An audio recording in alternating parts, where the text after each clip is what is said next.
We're going. We're streaming. So.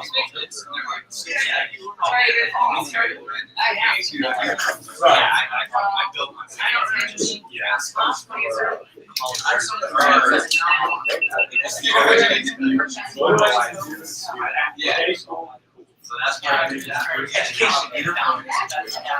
Oh. Personally, I'm not going nowhere.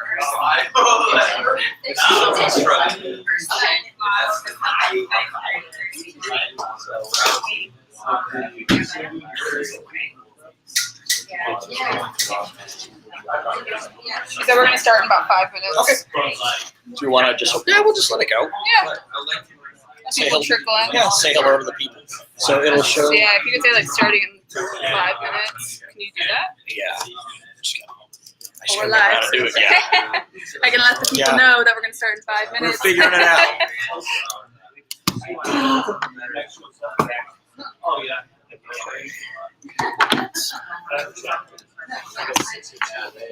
It's always something, right? Yeah, of course. So. That's going great.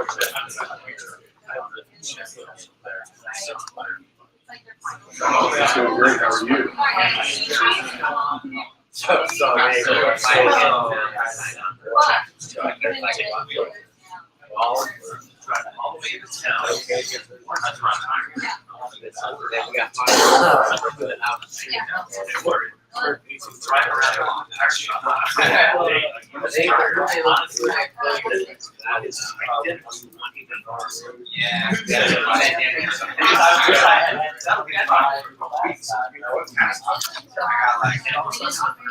That's really what I got my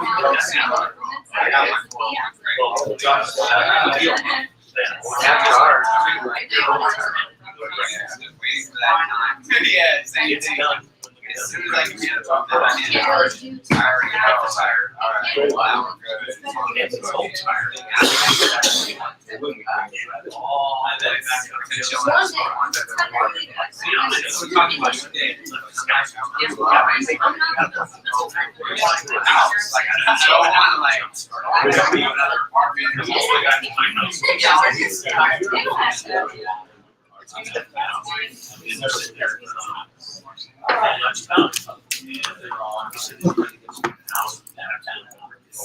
You know, it's like up to 7.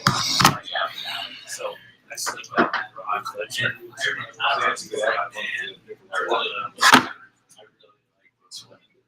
So we found even all that help.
Alrighty, everybody, welcome to the November Arizona NORML chapter meeting.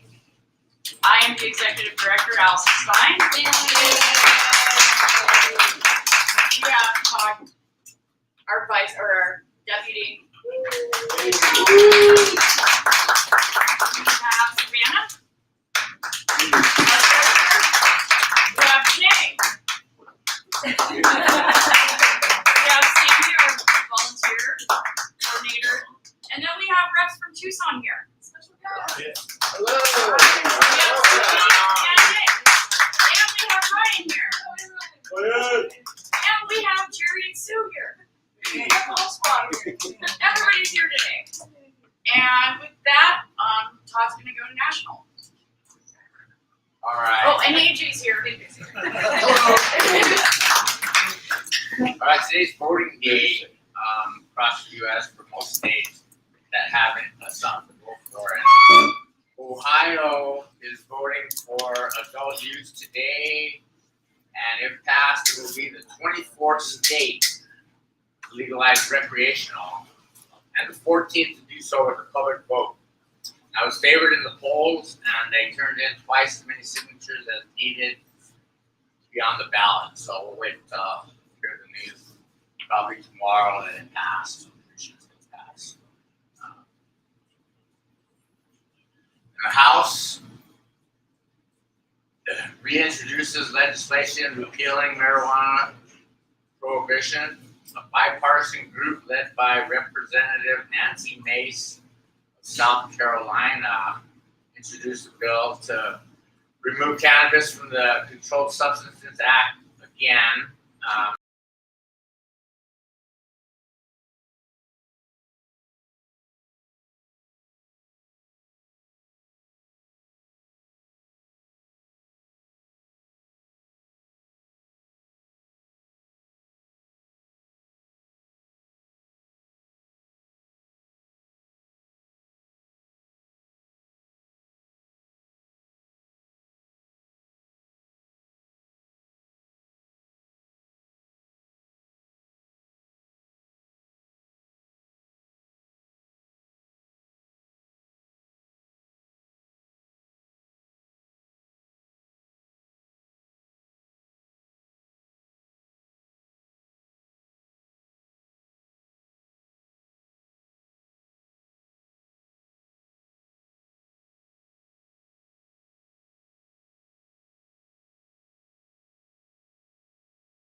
And okay, I already did the Ohio thing.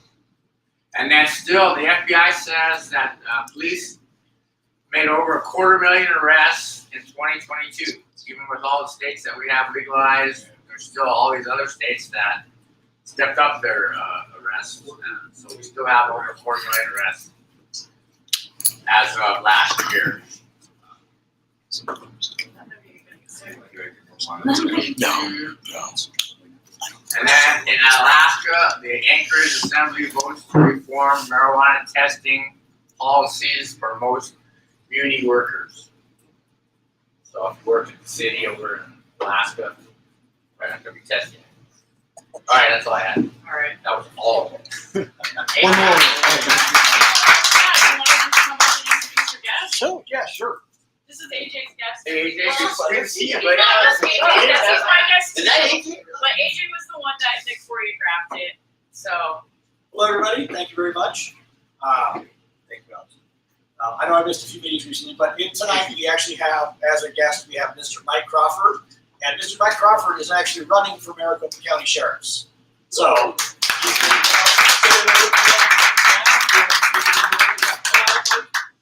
introduce yourself, say hello. Thank you very much for making it out. So, and I also have him on as a guest on my podcast. You can watch it at the Blue Creek podcast. that's why I wanted you up here. So, Yes. So, Mike, take it yeah, away. you have it all. Hello, potheads. Nobody Copper, you'll learn. He's not a cop now. We're good for now. I am sincere. So my name is Mike Crawford. I was a cop for a long time. I'd like to say I was a good one. And by that, you'll get to know me and you'll learn on your own that I don't just throw things out there and expect you to just accept it. I want you to get to know me and learn on your own. I want to earn your respect and earn your trust, as I have with Allison and Paige. So, I grew up in Farmington, New Mexico, or just outside of Farmington, New Mexico, on the Navajo Indian Reservation. I studied ancient Indian cultures, so it gives me a bit of a unique perspective on respecting our land and where we come from and Mother Earth. That's where I'm from. Those are my roots. I grew up in the Four Corners area, just south of Durango, Colorado, up in the mountains. It's a beautiful place to be from. I tell a lot of people. It snows a lot, and I like it better here. So, I was a volunteer fireman in high school. At the age of 14, that's where I learned how to be a volunteer, and I earned my service wings, I guess, my service heart. But what kind of started me on that path, I got busted in high school with marijuana. Me and my buddy, Terrence Charette, who was half Navajo, half Cherokee, he had a cassette case, I'll take it back, I'm old. So class of 87. So he had his cassette case and he had about 5 or 6 joints in there. And we were out on the grass area, toting up, and like we did every morning in high school. And it was red. And all the teachers were in meeting, and we didn't realize they were in the classroom right next to where we were smoking, and they were watching us. So we get done, and they got done on their conference, and they kind of met us on the other side of the building. And Terrence handed off the cassette case off to a friend, and they saw it. So anyway, we got hauled off to the office. I was 14, and had to call my mom. That was the worst thing in the world. And deputy shows up. We didn't get arrested because we were underage in New Mexico. Thank God, it was needed for that much. Everything else in New Mexico was felony. But anyway, so running a stop sign in New Mexico is a misdemeanor. All traffic is a misdemeanor. That's not like here. Here, that would be a civil issue, but Mexico's a little tough. So anyway, call my mom, get in trouble. She chews me out later. She made me change my friends because smoking the devil's lettuce. We all know what that'll do. So changed my friends. Had to move away from the stoners, so I hooked up with the rednecks and joined the volunteer fire department, and they drank a lot of beer. So I hung out with them and drank beer, and football players and smoked weed, and went into volunteering with them, had a blast. Graduated high school, went off to the military, served in the Air Force. I was a non-commissioned officer in the Air Force. Went overseas for 3 years. Served in the Air Force for 4 years and 7 months. I know that's a weird number, right? So I was in England for 3 years. My daughter was born there. Was there for the fall of the Berlin Wall. Gulf Wars, the Desert Shield, Desert Storm. Didn't get a mark on me, That's pretty good. So at the end of the Cold War, 2 Gulf Wars, I'm a pretty lucky kid, right? So I get a cake assignment in the United States after that. I was like, hey, I'm looking high, this is great. I'll finish out my tour and everything's good. So I'm on a little temporary duty assignment in Florida, standing out on the flight line. Cocoa Beach of all places. Rough, right? And I'm working on my airplane, and I woke up in the hospital. No idea what the hell happened. It hurt a lot. I got struck by lightning. And found out that they got me, luckily, to the hospital in time. They were able to revive me. It actually killed me. So I broke my back. I have a traumatic brain injury, PTSD from that, and a whole lot of lingering side effects. I don't recommend it. It does not tickle, and it will screw you up for a long time. I have 3 fractured vertebrae in my back and 9 compressed discs, along with a whole slew of other things. I'm 90% disabled from the military. That was July 10th, 1991. So that was a long time ago. Like I said, I'm an old man, but I heard this. So that could have ended me right there, Kind of did. Ended my military career. At the time it sucked, but you look back and you think, now I look back, hindsight's pretty cool. I got a second chance. It was a blessing. So after that, I went back home, and my dad had been a cop growing up, so I got to hear those cool stories, chasing bad guys and all that. So I thought, hey, I'll give that a shot. So I went over and tested with the sheriff's office, and they hired me. The captain that was sitting, they do an oral board. You sit at a table, and there's all these high-ranking guys, the sheriff, and all these. So there's a captain sitting there. That captain that was sitting there on my oral board was the deputy that was at the high school when I got busted for smoking. Mike Davidson. Okay.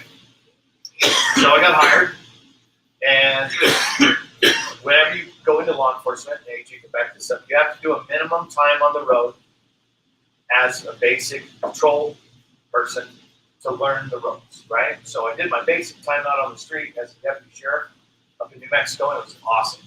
God, it was a cool time. I had a blast. Went through the academy in Santa Fe. Santa Fe is 7,000 feet elevation. So it's 2,000 feet higher than Denver in the wintertime. So in the snow, 7,000 feet, all that. So if you're worried, physically, I'm okay. Made it through the police academy, all the running and over fences and through the washes and all the physical stuff, fighting, and they teach all the defensive tactics and everything. I'm good. So I went through all that, did great. Decided, hey, I need a little more excitement in my life. The cool thing about being a cop, you can do all kinds of things. There's all kinds of different cops.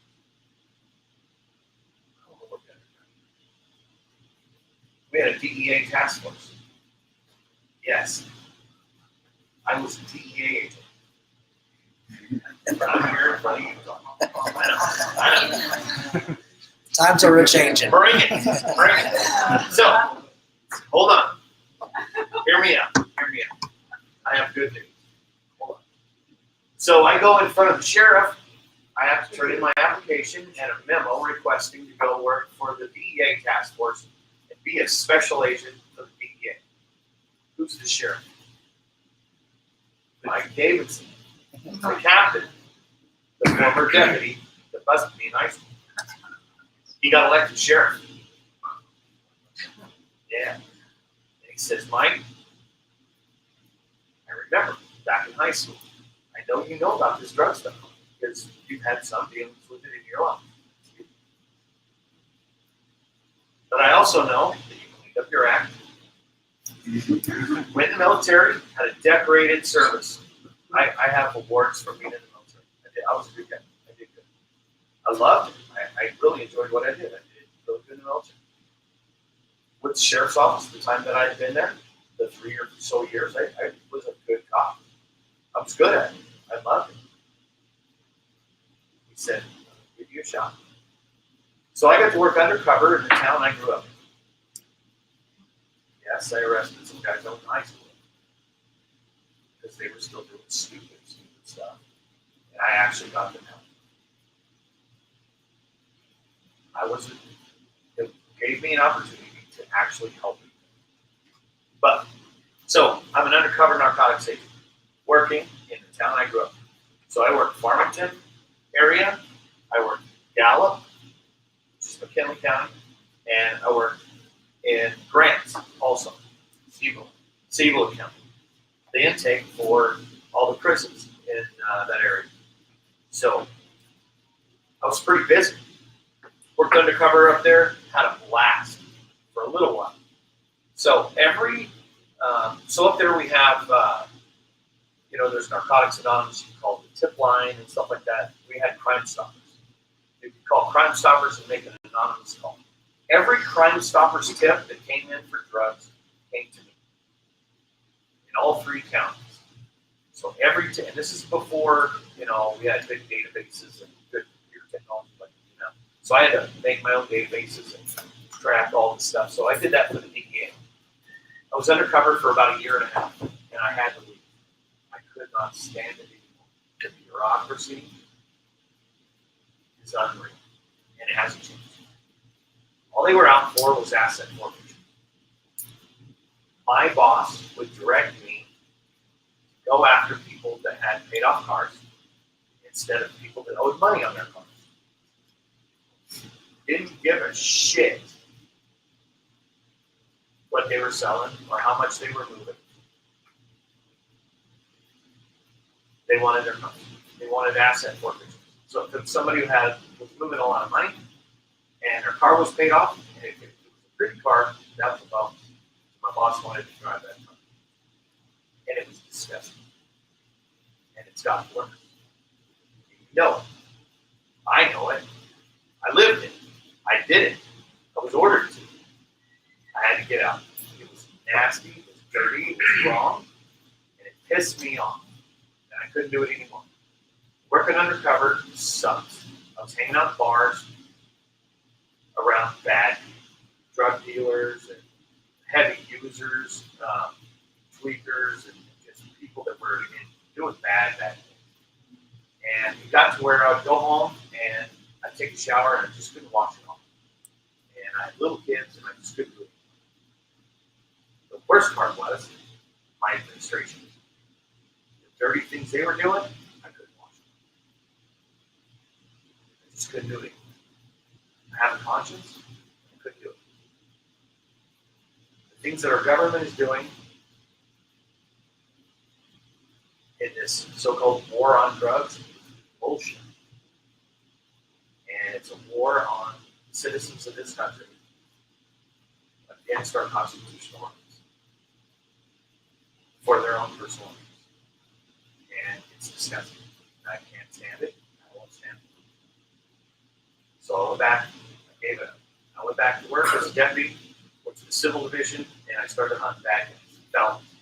People that had warrants, I'd go pick them up all over the country and bring them back to meet justice. And I really enjoyed doing that with the pace up. So like maybe some of you in here, I came to Arizona for the prosperity and the opportunities that it has. When I was a little kid, we'd get off the bus stop and run home down the dirt road. Chips was coming out. DJ and the Bear, the good TV shows that he's doing. And I got addicted to chips. I always wanted to be a motorcycle cop.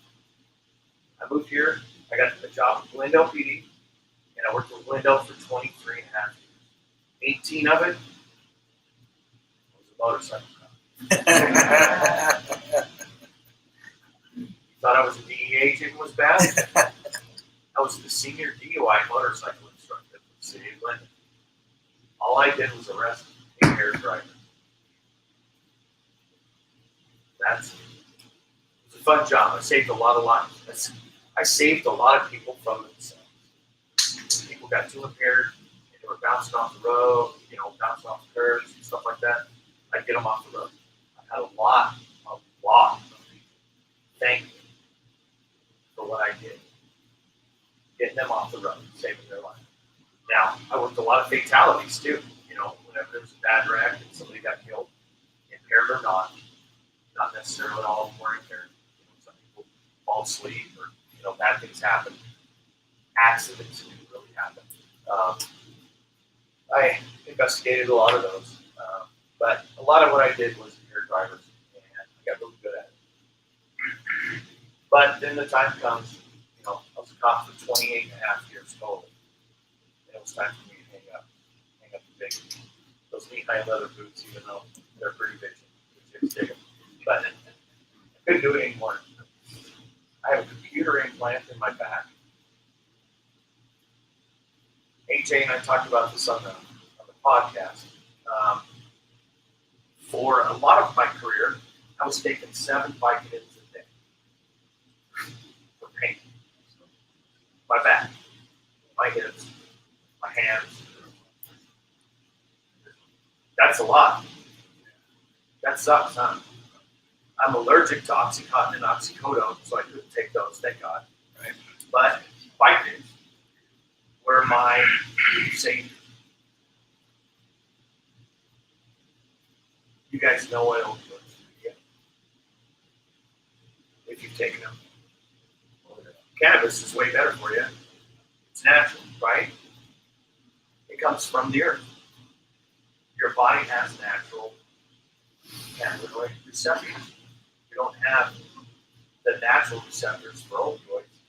Now your body does work with them, but it's not. Your body's not chemically receptive to them like they are with cannabis. It's better for you. There's less side effects. You can use them. Illegal, right? We get randomly drug tested. They knew I was taking opioids. It was prescribed by a doctor. They didn't have a problem with it. Not at all. I went to random drug test. I got tested. Go. If I would have taken a CBD with no THC, and that would have showed up in my drug test, I'd have been fine. Even if it was just a lotion, I have arthritis in every joint in my body. I have what's called body-wide joint pain disorder. Because you're really screwed up, it's not a medical diagnosis. So, body-wide joint pain disorder. I have arthritis seriously in every joint in my body. Every joint in my body. I have a lot of pain. I don't let it stop me, but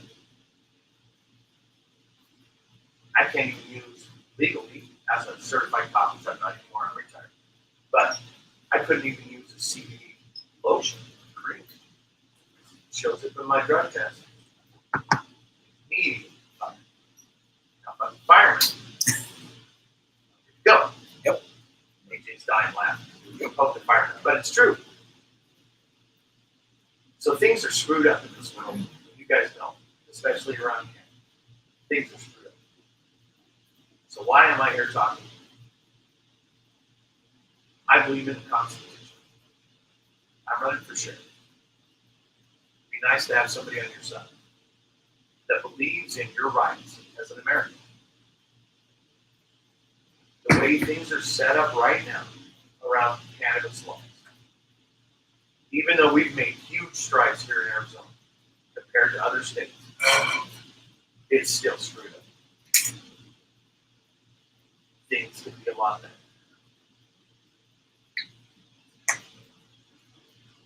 We're Americans. Thank God. It wasn't our choice. not all of us, maybe some of it in here was our case. Maybe you moved here from somewhere else and you chose to be here. But we have rights that were given to us. God placed us on this earth, thankfully, for me. I'm so glad I was placed here as an American. But a lot of other things were placed here on this earth for us. The food we eat, and the medicines that are everywhere on this earth for us. It's our God-given right. Just like it is to protect yourself, to live your life how you deem necessary. Cannabis is a medicine that is placed here for us. It grows wild all over the earth. Why is it so regulated and demonized the way it is? Alcohol doesn't grow wildly or freely. It's manufactured, but it's legal everywhere. It's not stigmatized like cannabis is. It's all up here. Somebody came up with an advertising ploy that's, devil's lettuce, all these. It's just been demonized. It's not necessary.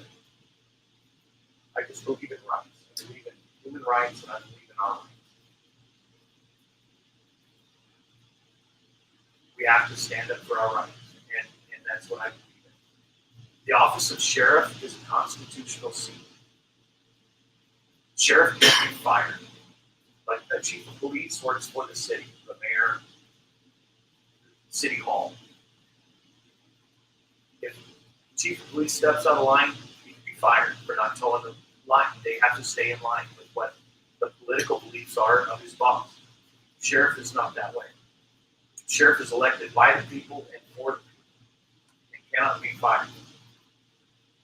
Similar to a president, only it's harder to get rid of a sheriff than it is actually the president of the United States. They have to go through impeachments and all kinds of stuff. It's harder to get rid of the sheriff. So if the governor comes down and says, oh, we got to do this, or there's going to be mask mandates or whatever, or emergency orders and stuff like that, the sheriff does not have to comply. If you have a grow, for instance, and the DEA comes to your house and says, that's illegal, but you believe you're right, you call the sheriff. Who can kick federal agencies out of the county? Who has the authority to do that? Does the governor? Attorney General? Can the Attorney General say the FDA, say you're growing, you have chickens, and you're selling eggs to your neighbor, and the FDA says you can't do that without washing them. You have to wash them off because it's got bird poop on it. You need to wash them off. You say, no, it's all natural this way. I want to sell them to my neighbor for $1 a dozen without washing them because it's better that way because you don't have to refrigerate them. And the FDA says, no, you need to wash them and refrigerate them. You say, no, I'm not going to do that. That's not right. It's not natural. And they come to your house and they threaten to arrest you and fine you. And you call the Attorney General. Can the Attorney General kick them out and tell them no? No, they can't. The governor can't do it either. Who can? The sheriff. The sheriff is authorized by the Constitution of the United States. There's 2 law enforcement officers named in the Constitution. It's the President of the United States and the county sheriff. Period. That's it. That's how much power the county sheriff has. That's why it's such an important person in your chain of command to stand up for your rights. I just want you to know that I have your rights in mind, always. I took that oath whenever I swore myself as a military member, a non-commissioned officer, and twice as a law enforcement. I've never forsaken that oath, and I never will. I've never broken the law.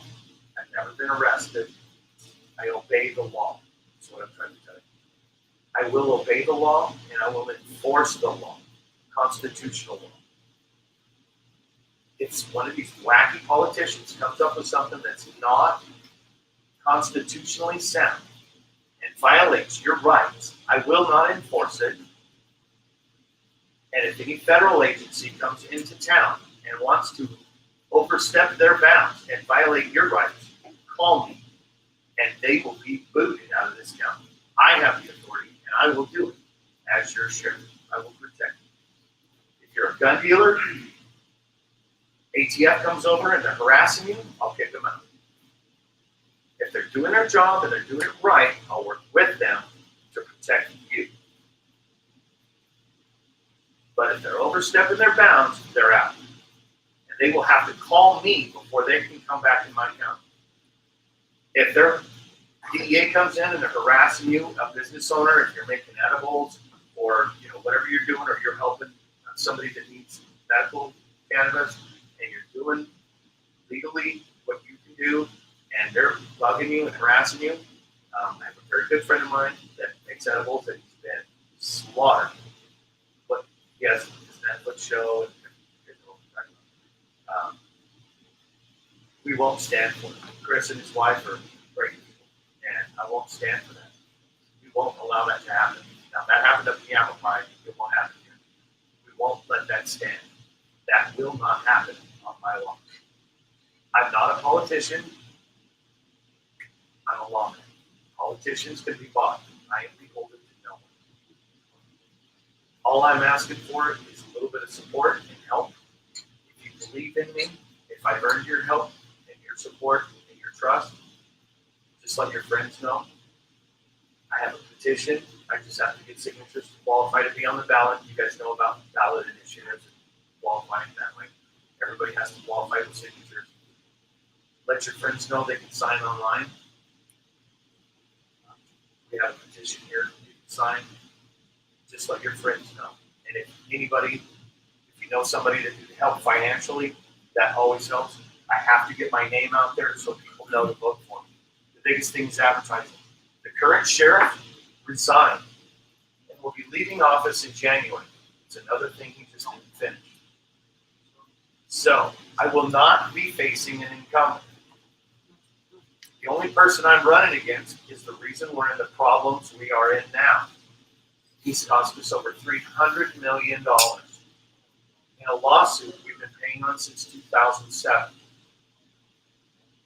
He had to plead guilty to obstruction of justice because he lied in federal court.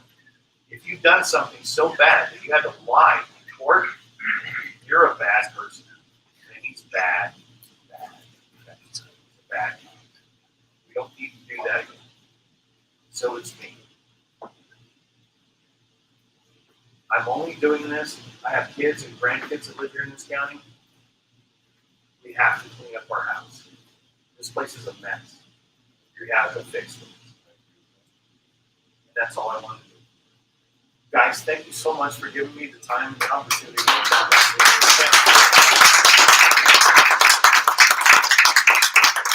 And on a side note, my wife Jamie is in the back. She's Native American. She has MS. And the first joint she ever smoked, I rolled for her because she didn't know how. She was over 30 years old and had never smoked a cigarette in her life. And I rolled her first joint because she didn't know how. She didn't have a freaking clue how to do it. She's like, I don't know what to do with it. She had to go to she got her green card, and this is before it was recreational legal. She went and got her medical card and went to the dispensary. I couldn't go because I didn't have the card. And she went in and got the stuff, and I kind of told her what to do. But she went in and got the stuff and brought it home, and I rolled her a nice tight one, and she smoked it up, and then came inside, and she was okay, and then the kids panicked. Oh shit, Dad's gonna get fired. Mom and Dad are outside smoking weed. I wasn't. I was still working. I was still a cop. But she had her medical card, and it's helped her a lot with her MS. At one time, she was taking handfuls of, oh my God, the pills she was taking when it dropped the horse. But now it helps her with her sleeves and stuff, and it helps her a lot. She's going to be in a chair pretty soon as well. She was supposed to be wheelchair bound 5 years ago, but she's been doing really well and fighting off. It's getting to the point where she's probably going to be wheelchair bound pretty soon. It's affected her balance and walking ability and her fatigue level. But she's been doing very well, and cannabis has helped a lot with it. So I know it helps. I know. And the biggest thing we got to do is get more testing. We need to get it deregulated and get more testing done because I know the benefits of cannabis are there. We just need to prove it so other people can see the light and show what the benefits of cannabis are and other derivatives we can pull from it to help people because I know it's a good benefit. I smoke cannabis, I'm just smoking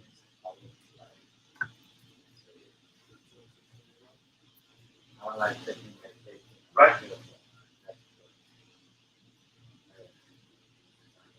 I don't like the Side effects. Yeah. I would say cannabis for my sleep, my pain, for breathing disorder, stress,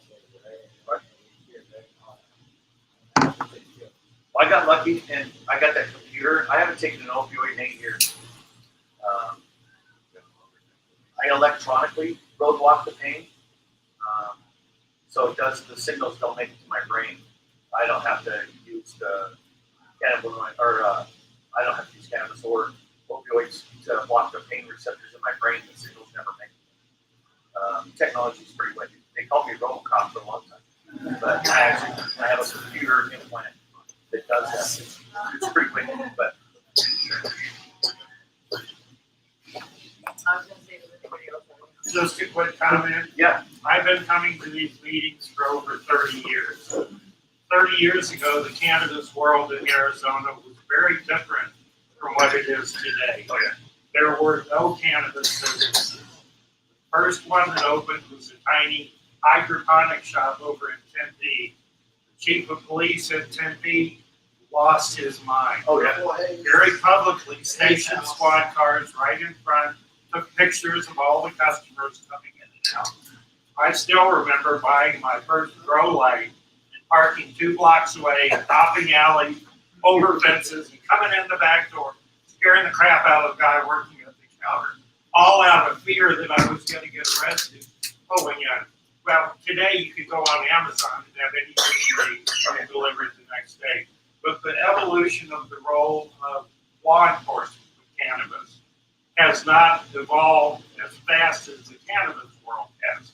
But the simple fact that you're here talking to our band of madmen here tonight says a world about how far we've come in communicating with people. So big cheer for this. It's these guys, and you owe them a lot. I've met these guys and got to know them and earned their trust to bring them. They wouldn't have brought me here if I hadn't earned their trust. They protect you guys a lot. You know that. But Mama Bear, she had to get to know me and trust me before she would let me come here and love her a lot.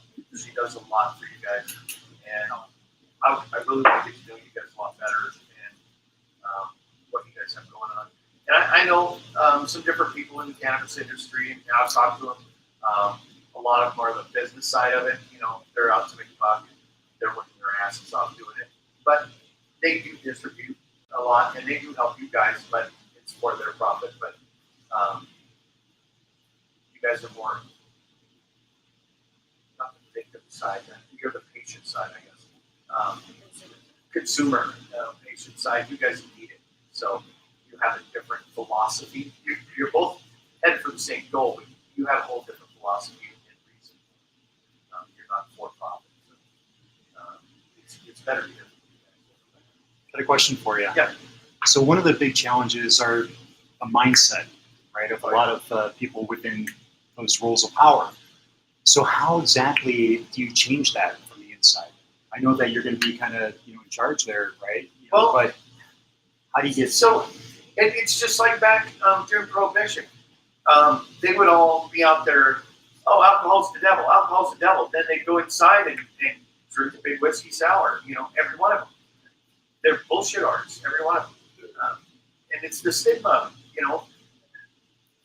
I guarantee you, half the lawmakers up in Washington are using something. But they're all out there badmouthing it and won't pass laws to regulate it. So from that perspective, what happens, with the local police departments as well? Are they still going to be enforcing? They don't. I can only speak from where I come from in Glendale. Thank God, I came from a very reasonable, good agency. Glendale does a really good job. They don't go out and they're really not thuggish and they're not heavy-handed with stuff. And they allow officers to have their own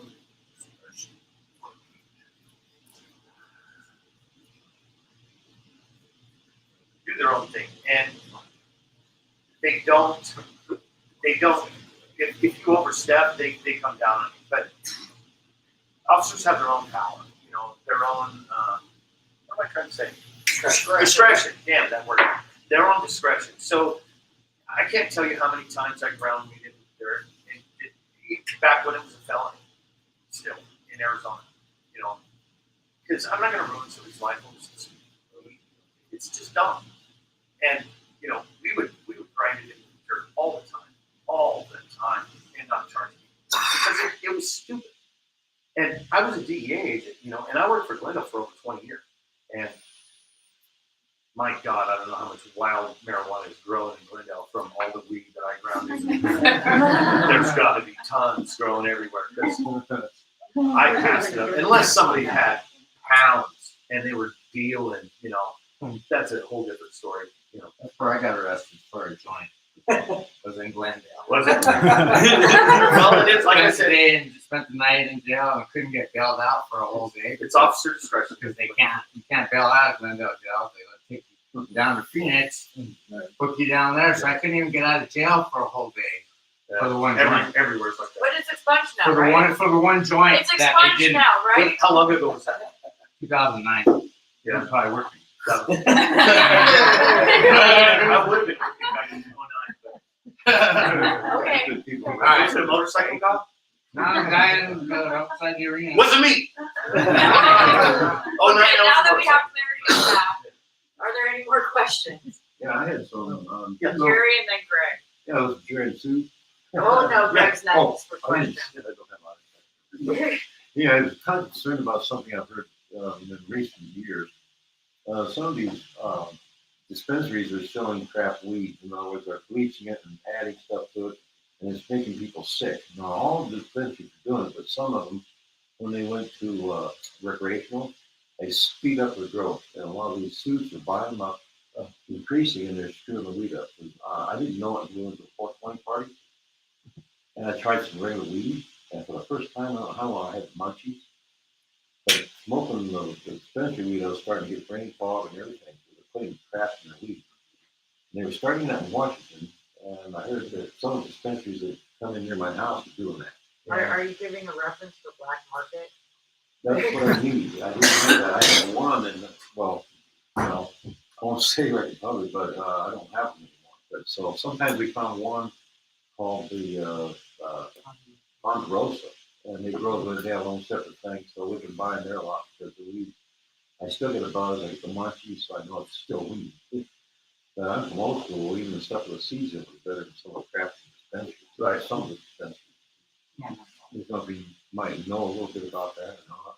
So, well, whenever profit comes in and whenever money gets involved, and humans are involved, somebody's going to try and make a quick buck and cheat the system and, try and outdo the other guy by cheating. But the regulatory systems that are in place suck right now, and nobody's checking to make sure, there's not like a regulatory agency that's really making sure that people aren't putting crap in, just to stretch the weed or stepping on it, whatever. Yeah, it smells good and everything. Yeah. So what other aspects? I was never hit with white weed. Yeah. I was hit with everything else. Right. And so, and I knew when the weed was starting to get worse, I feel. Right. And as long as I had good weed, I feel pretty good. I don't have all the aches, pain. Right. Because I was helicopter crash, all kinds of stuff happened to me. I won't even go into all that. Right.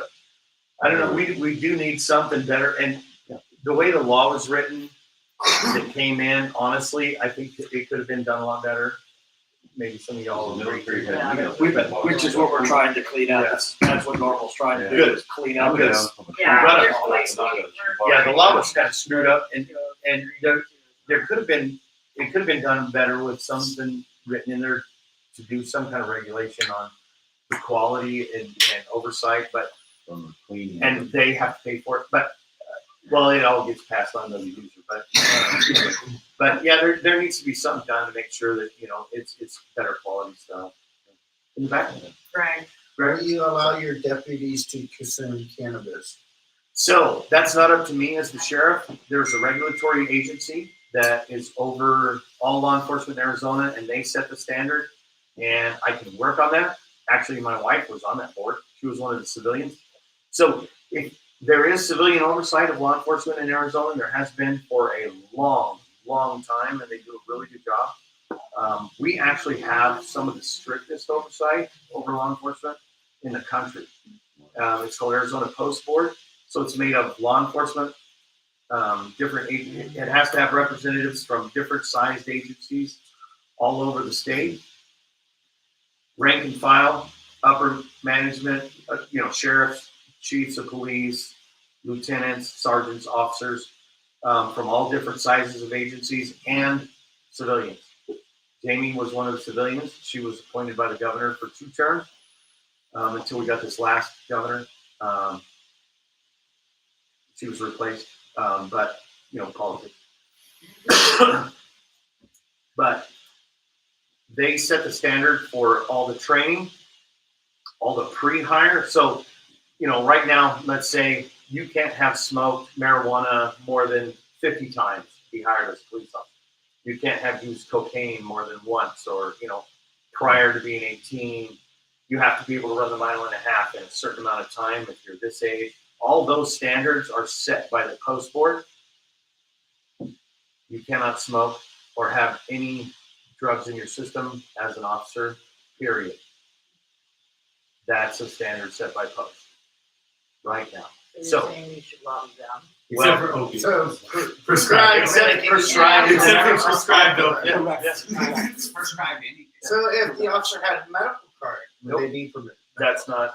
That's not not prescribed. Which, But it's not prescribed, it's a recommendation. Yeah, which is the that's a funny thing, though. recommendation, not a actual prescription. Even though it says Which is it's supposed to be absolute. treated the same as a prescription. But as Mr. Crawford said, though, a fire department and a firefighter absolutely positively is allowed to have a medical card and is allowed to stay on the job. Yep. And that's still a government organization. Yep. If he was a Glendale firefighter, it would have been totally fine. As a Glendale police officer, and that's the way it is across the valley right now. So if I was a firefighter and I was caught with cocaine in my system while on duty, I would not be fired.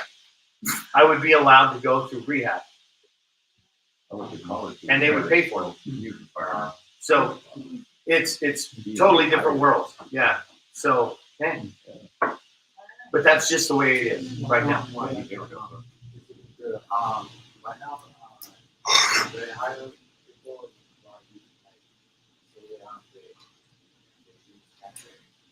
So he's asking if they hire people that do use cannabis. They're very strict. You can only have used it so many times, and you have to have been not using it for a certain amount of time before applying. They're really strict on what it is. We're trying to get that changed, but it's a very long, slow process like what you guys have been using. So if I used it constantly for the last 12 years, that counts as one time. I can guarantee nobody in here could get hired. That won't fly, so it's okay. I don't think there's that many. For other people jobs, who are yeah, but yeah, for law enforcement, no. But I have cards. I'd like to give everybody a card. Please check out my website. No charge. And And please he has a petition to And sign listen, too. what a great podcast. Like Yeah. and listen to the podcast. We got into it was 3 hours long. Yeah. I'm sorry. I talk like hell, but please check out the podcast, and we talked about a lot of this stuff on there, and we go in depth on some of it, and please check it out. And weed's legal, and I really don't care. as long as you're not impaired to where you're gonna put yourself in harm, I really don't give a damn. As long as you're not driving, you know. Don't. Ask them later. Oh, You ask really good questions, mine one more. Well, I was going to ask, about the tests, roadside tests, right, for Yeah. DUI. Obviously, they're not the same, to be able to judge impairment, for cannabis Yeah, use. They are. Yep. So, It's the same thing. The phones are more dangerous. And that's no joke. At least somebody on weed is trying to stay in the lane. Somebody on their phone, nobody's driving. Yeah, nobody's driving. And I tell people that all the time. But I used yeah. to work at a body shop, and when the weed was sort of legal, they were blaming it on the weed, and the body shop was, came out on there. So, we were getting bumper jobs day and night, They hit each other, and they were blaming it on the weed, They break the weed after they hit each other. These Cool, guys, yeah. to this day, they're doing that. Thank you so much for the time. Thank you, Dr.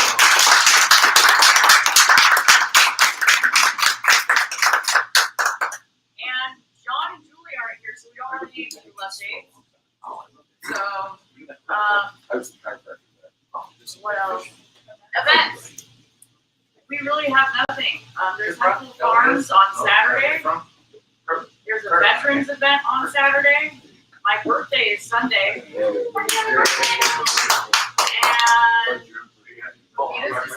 Mita is December 6th. There's no Mita in November because everybody goes to MJ's Con. And there's no Canada Friends except for in Tucson. We need to. Oh, and then happy birthday To you. Sorry. Happy birthday to you. Like, Happy birthday, dear Allison. Happy birthday to you. birthday week, right? And I think we're done. Oh wait, what? We got some giveaways for Oh, people no, here no. tonight. We haven't done this for a while. Last year, we were passing these out at every meeting. And we used